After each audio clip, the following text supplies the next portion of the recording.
त्यो हटा न यार केटी हो भिडियो बिग्रियो तिनीहरूको टाउको आयो कि खानु चाहिने नै अब मामा पाइने न लो लो लो जेनी खाना बजी आइलाई नि ए मामा आनी आउँदै छ आनीले खानु हुन्छ सोच्न चाङ खाऊ न अनि खाने तिमीहरू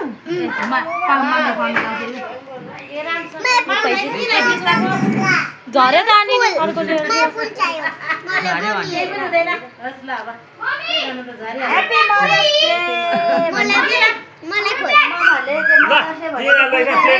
नेपालीबाट पो भन्नुपर्छ र मदर भने के हो फादर भने के हो मातर्थी औँसीको शुभकामना छ बिस्तारै गर्नुपर्छ नि त अघि